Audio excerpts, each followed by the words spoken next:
Hanya karena tiap pagi lihat jemuran tetangga, pikiranku jadi monyah-manyih, membayangkan yang tak semestinya. Jangankan kok orang lain, aku sendiri juga bingung memikirkan fenomena perubahan pada diri ini. Sejak sebulan yang lalu, aku jadi sering nunggu Bu Vita keluar rumah dan jemur pakaian di samping rumahnya. Anehnya lagi, sampai aku bela-belain terlambat kerja, lantaran Bu Vita terlambat juga ngejemurin pakaiannya. Bu Vita ini tetangga sebelahku persis. Beliau itu ibu muda yang baru punya anak satu, itu pun masih PAUD. Umurnya sekitar 30 tahun, cantik dengan bodi terasa sedap dipandang. Aku panggil, Bu, lantaran beliau seorang guru SMP yang juga ngajar anak baretku di sekolahnya. Kebetulan suaminya lagi tugas luar pulau, sehingga di rumah hanya dengan anak dan pembantunya, yang kerja paruh waktu saja, khusus jagain si kecil saat bundanya kerja. Mungkin, Bu Vita ini sudah bisa menangkap gelagatku, kenapa tiap pagi mesti duduk-duduk di teras sambil ngopi. Yah, itu emang benar. Serasa ada yang kurang, jika sekali saja gak lihat muka Bu Vita, sambil ngejemurin pakaiannya. Tapi anehnya, Bu Vita juga makin seneng saja kalau aku perhatikan. Buktinya ia mesti senyum-senyum jika melihat aku yang asyik ngopi pagi sambil curi-curi pandang padanya. Setelah begitu, hatiku baru plong kemudian ada semangat baru untuk sanggup berangkat kerja. Sambil berangkat, aku mesti lewat di samping jemuran Bu Vita, dan mesti kulihat beberapa dalemen yang tergantung di hanger, lengkap segitiga dan kacamata kudanya. Warna dan modelnya macem-macem, menggambarkan dia itu orangnya aktif dan dinamis. Kalau segitu wadahnya, seberapa pula ya isinya? Begitu isi pikiranku, yang jujur, kini telah menjadi fobia dalam hidupku. Oke, namaku Izam, umur 36 tahun. Kerjaku sebagai montir di sebuah dealer mobil, juga melayani servis panggilan setelah jam dinas bengkelku. Sudah beristri dan anak dua. Anak pertamaku sudah kelas 1 SMP, sedang yang kedua masih baby, lahir sebulan yang lalu. Nah, gara-gara istri baru melahirkan itulah pikiranku jadi sering kemana-mana. Emang sih, biasanya 3 kali seminggu udah rutin, tapi sekarang sebulan belum dapat jatah. Sabar dulu kenapa mas, kan belum boleh, tunggulah sampai bersih. Begitu kata istri tiap aku mau minta. Tapi mana bisa aku jika kebutuhan ini gak bisa tersalurkan. Jawabku sembari setengah meksa. Dan, mesti berakhir dengan istriku yang ngalah, bikin ngendorin saraf-sarafku yang kenceng. Bisa juga sih, tapi tetap gak semaksimal aslinya, yang bisa bervariasi, dan gak nimbulkan iritasi. Pagi, jam setengah 8, aku berangkat kerja naik motor.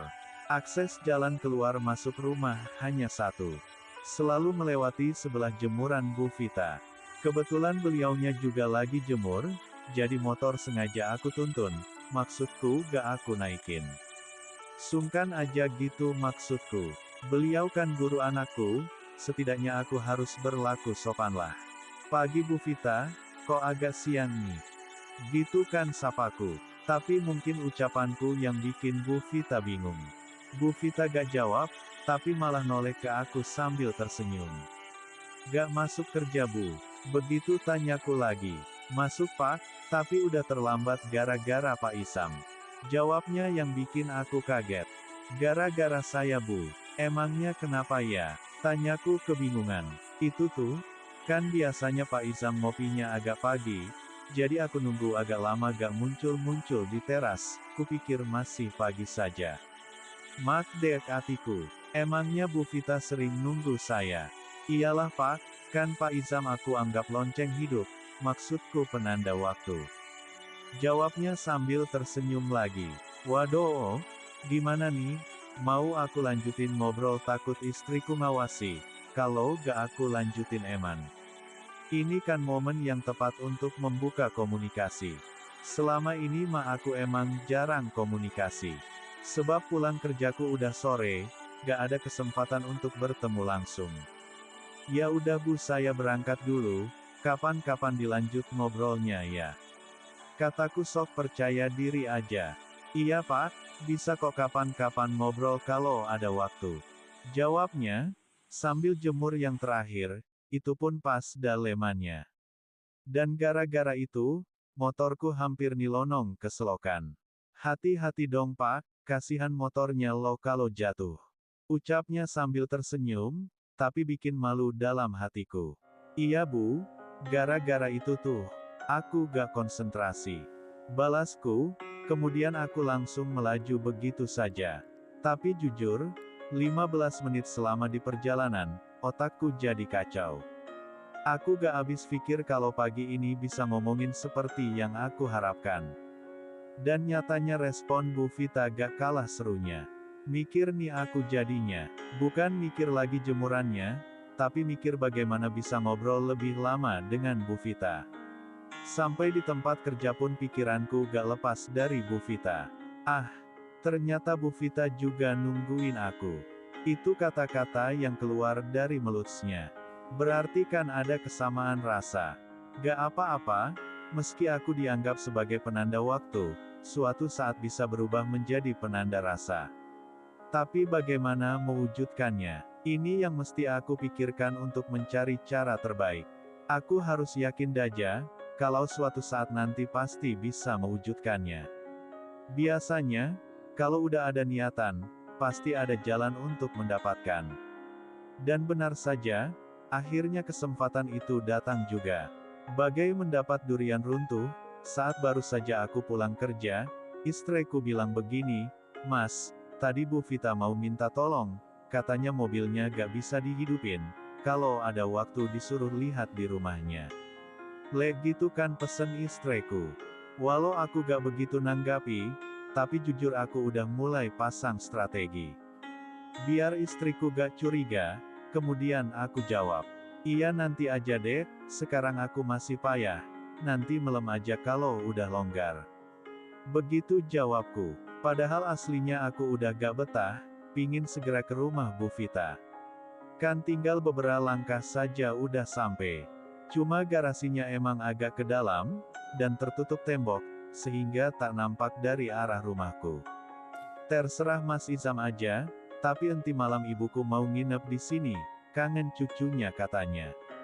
Gitu lagi kan kata istriku. Lah iki, batinku girang. Tapi biar gak kentara, aku bilang pada istri begini. "Terus, gimana dek, jadi gak aku memperbaiki mobilnya Bu Vita?" "Ya usahakan Mas, tadi Bu Vita bilang kalau besok pagi mau dibawa ke dinas kabupaten." Jelas istriku. Ini mah bener-bener bikin jalanku mulus, semoga tak ada hambatan lain. Doaku dalam hati. Menjelang maghrib ibu mertuaku sudah datang. Beliau diantar adik ipar. Artinya, aku bisa ngerjakan mobil Bu Vita lebih awal lagi. Dan efeknya, bisa ada waktu tersisa sebelum pulang nanti. Itu mah rencanaku. Jam 7 malam, setelah aku pamit istri dan mertua, langsung melangkah dengan penuh harapan ke rumah Bu Vita. Begitu aku buka pagar depan, ia langsung nongol dari dalam rumah. Begitu mata mengarah kepadanya, langsung jadi silau. Bukan karena lampu, tapi Bu Vita kelihatan mencorong, karena ngeluarin aura birahi yang kental. Dengan memki baju tedur tipis, kelihatan samar-samar bukit, gunung, dan lembah, yang ditumbuhi tanaman perdu yang cukup lebat. "Silahkan masuk aja Pak," sapanya sambil senyum tipis memperlihatkan lesung pipinya. Langsung aku menuju garasi dan diikuti Bu Vita dari belakang. "Udah lama Bu gak bisa dihidupin?" tanyaku. "Gak tahu juga ya Pak, sebab aku jarang pakai," jawabnya. Gitu deh Bu, semua barang kalau jarang dipakai emang banyak keraknya," jawabku sok mancing.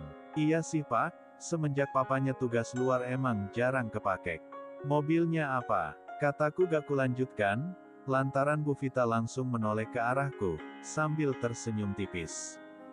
"Dua-duanya lah Pak," jawabnya sembari tertawa malu-malu. "Aduh, lupa gak bawa senter," kataku saat buka kap mobilnya. Bisa aku senter pakai HP Pak? Boleh kalau Bu Vita mau. Jawabku. Dan saat aku mulai bekerja, Bu Vita yang nerangin pakai HP-nya. Menurutku, ini hanya masalah gampang. Paling-paling cuma masalah aki. Tapi emang sengaja aku buka-buka alat yang lainnya, biar makan durasi lama. Yah, siapa yang gak seneng kalau di sebelahku diadepin barang seistimewa itu. Jujur, konsentrasiku terbagi antara mesin dengan Bu Vita. Rasanya pingin nyaplok saja yang seger-seger itu. Apalagi, makin deket aja nyentetnya. Bener Bu, akinya yang bermasalah, jarang dipakai jadi habis strumnya. Aki itu sama dengan manusia Bu, kalau jarang dipakai malah tekor. Jelasku, tapi bisa diatasi kan Pak? Bisa Bu, disterek, atau dicas lagi, meski hanya sementara tapi bisa nyala lagi. Terus di mana stereknya Pak? Terserah Bu Vita, saya juga bisa kalau Bu Vita mau. Ucapku makin mengarah-arah. Dan begitulah, karena Bu Vita saking dekatnya denganku, jadi nyenggol deh saat aku berpindah posisi. Hi, seperti listrik tegangan tinggi, langsung bikin bergetar seluruh TBH-ku. Kupikir Bu Vita akan marah, ternyata malah tersenyum malu. Dan itulah yang makin memberanikanku untuk melanjutkan aksi lanjutan. Pak, Bu Yanti belum TDR loh, henti lihat ke sini. Katanya, tapi aku udah gak gubris lagi, sebab ada dorongan yang begitu kuat, yang tak mungkin bisa aku ten. Sungguh aku tak ngangka, jika akhirnya Bu Vita yang ngajak pindah ke KMR. Begitulah yang terjadi, meski gak bisa lama dan leluasa, tapi jujur, terasa banget secematnya, bisa ngobati rasa, yang sebulan tak dapat apa-apa. Apalagi Bu Vita, yang sudah 3 bulan ini ditinggal suaminya. Ia yang malah begitu aktif, dinamis, dan impresif. Kulihat matanya berbinar-binar, wajahnya cerah, dan senyumnya merekah, pertanda ia begitu senang dan bahagia. Dan malam itu menjadi awal dari sebuah perjalanan res antara aku dan Bu Vita. Entah bagaimana caranya, yang jelas hampir 6 bulan berikutnya, kami selalu berusaha saling memberi dan saling menerima, meski lebih banyak di luar rumah.